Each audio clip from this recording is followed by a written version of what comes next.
অন্য যে কোনো বছর ইংল্যান্ডের কোয়ালিটি এবং পটেনশিয়ালিটি এই সবকিছুকে বিচার করে ব্রিটিশ মিডিয়া যে পরিমাণে শোরগোল তুলতো, এইবার অন্তত পক্ষে সেটা নেই। এটা ইংল্যান্ড কি দারুণ একটা দল, কি দারুণ কম্বিনেশন পারফরমেন্সের দিক থেকে, তাই না?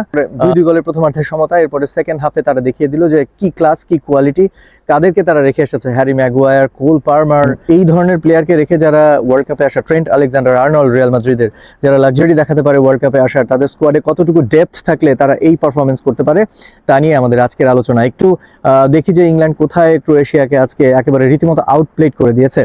I mean, because of English Premier League এবং তাদের পাইপলাইনের structure, England is always blessed to have young talents, potential talents, যারা কিনা ওয়ার্ল্ড কাপে নিজেদেরকে ছাড়িয়ে যাওয়ার ক্ষমতা প্রতি বছরই রাখে, এবং সেরকম টিম এবারও তাদের আছে।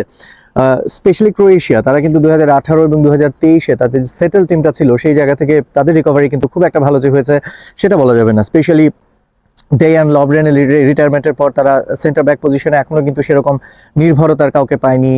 তারপরে আমরা দমাগয় ভিদাকে চলে যেতে দেখলাম, মার্সেলো ব্রজোভিচ তিনি আর নেই, ইভান রাকিতিচের মতো একটা কোয়ালিটিফুল মিডফিল্ডার তিনি আসলে নেই। ইংল্যান্ড সেই জায়গায় রিয়েলি ব্লেস যে তাদের যে প্লেয়ারগুলো লাস্ট 2টা ওয়ার্ল্ড কাপে খেলেছে, তারা যারা এসেছেন তারা অনেক এক্সপিরিয়েন্স হয়ে এসেছেন, specially Harry Kane and Jude Bellingham, তারা জর্ডান পিকফোর্ড, আর বাকিরা যারা নেই, যারা কিনা ওই ওয়ার্ল্ড কাপগুলোতে ভালো করছিলেন, সেই রিপ্লেসমেন্টগুলো দুর্দান্ত পেয়েছে তারা। আপনি দেখুন না, ক্যালভিন ফিলিপস গেল ওয়ার্ল্ড কাপে খেললেন, তার জায়গায় এলিয়ট অ্যান্ডারসন, কি দারুণ রিপ্লেসমেন্ট, এবং প্রত্যেকটা পজিশনে ডেকলান রাইস এই মুহূর্তে হার্টবিট ইংল্যান্ডের মিডফিল্ডের। তো ইংল্যান্ড যেই জায়গাটা আজকে জিতেছে সেই বিষয়টা নিয়ে একটু স্পেশালি ফোকাস দেই। নাম্বার 1 কথা হচ্ছিল জুড বেলিংহাম নাকি মর্গান রজার্স। আসলে বেলিংহাম কেন বিগ ম্যাচের প্লেয়ার, রিয়াল মাদ্রিদের এই অ্যাটাকিং মিডফিল্ডার, সেটা এই ম্যাচে তিনি প্রমাণ করলেন যে কেন তাকে দরকার ইংল্যান্ডের এই ওয়ার্ল্ড কাপে ভালো কিছু করার ক্ষেত্রে। বেলিংহামকে আপনি দেখেছেন একটা বিটুইন দ্য লাইন তিনি যেভাবে রান করছিলেন all the time, without ball, with the ball.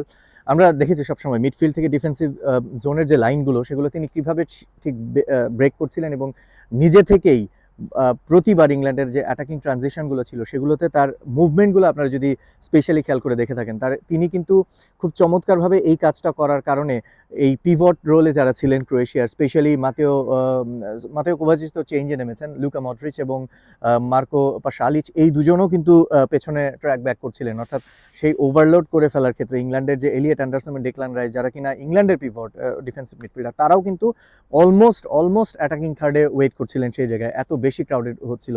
এবং জুড বেলিংহামের এই ক্রেডিটটা দিতে হয়, তিনি যেভাবে ড্র্যাগ করে নিচ্ছিলেন টোটালি তাদের সেন্ট্রাল ডিফেন্সকে রীতিমতো বারবার থিঙ্ক করতে বাধ্য করছিলেন, বারবার তাদের ডিফেন্সিভ গেম স্ট্র্যাটেজিতে মানে বিভ্রান্ত করছিলেন, সেটা হচ্ছে জুড বেলিংহামের একটা credibility.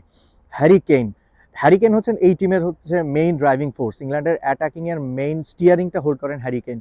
Out and out number 9 তিনি কখনোই নয়। বায়ার্ন মিউনিখের হয়ে এই সিজনটা আপনারা দেখেছেন, আপনারা সবাই জানেন যে তিনি ডিফেন্সিভ ওয়ার্কেও কত ভালো, এবং অপোনেন্ট যখন মানে কুইক ট্রানজিশনে যাচ্ছে সেই জায়গা থেকেও তার প্রথম প্রতিরোধটাই শুরু হয় হ্যারি কেইনের কাছ থেকে। নিজে যখন কোনো সিচুয়েশন ঘটছে না তখন তিনি নিচে আসছেন, সেখান থেকে গেম তৈরি করছেন, কখনো ওয়াইড পজিশনে চলে যাচ্ছেন, কখনো ড্রপ করছেন। এই জায়গাগুলোতে হ্যারি কেইন কিন্তু নাম্বার 1, যেটা আপনি আর্লিং হল্যান্ডের কাছ থেকেও এটা দেখবেন না, রবার্ট লেভানডস্কিও তার নিজের প্রাইমেও এই জিনিসগুলো এতটা এভাবে সুনিপুণভাবে করতে পারেননি যেটা হ্যারি কেইন করেন। রিয়েলি একটা সুপার ক্লাস প্লেয়ার, গোলও করেছেন, এবং হ্যারি কেইন ইংল্যান্ডের এখন গ্যারি লিনেকারকে টপকে ওয়ার্ল্ডের one of the top scorer. কেইনের ব্যাপারে যত মানে বলা যায় এই টিমে ততই কম হয়ে যায়। He is the inspirational leader of this team, এবং হ্যারি কেইনের হাতে এবং টমাস টুখেল এবং হ্যারি কেইনের মাস্টার যে ব্রেইন অ্যান্ড মাঠের ফিল্ডে ইমপ্লিমেন্টেশন করার যে একটা মাথা, সেই দুটোই কিন্তু এই দুজনের কম্বিনেশনে দারুণভাবে পেয়েছে ইংল্যান্ড দল।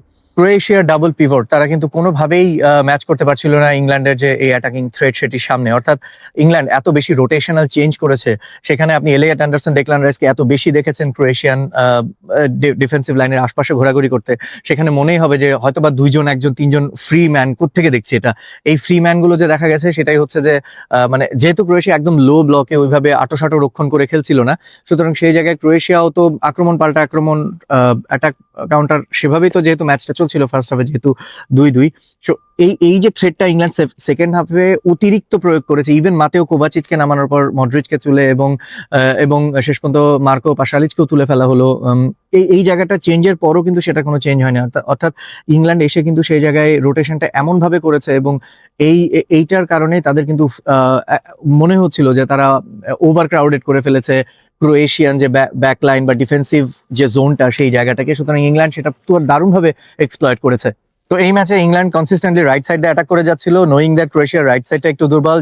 ইয়স্কো ভার্দিওল তিনিও কিন্তু খুব ভালো ডিফেন্স করেননি, এবং সে জায়গায় পেরিসিচ, তারও বয়স হয়ে গেছে, তিনিও খুব একটা ভালো সাপোর্ট দিতে পারেননি সেই জায়গাটা থেকে। ওভারঅল ইংল্যান্ডের পারফরমেন্স, তাদের গেম ট্যাকটিক্স এই জায়গাটায় দুর্দান্তভাবে করেছেন কোচ টমাস টুখল। দেখার বিষয় যে এই গ্রুপ থেকে ইংল্যান্ড কত সহজেই উঠতে পারে নির্বিঘ্নে, যেহেতু প্রথম ম্যাচটা এইভাবে জেতা হয়ে গেছে, বাকি দুটো ম্যাচও জিততে খুব একটা কষ্ট হওয়ার কথা না।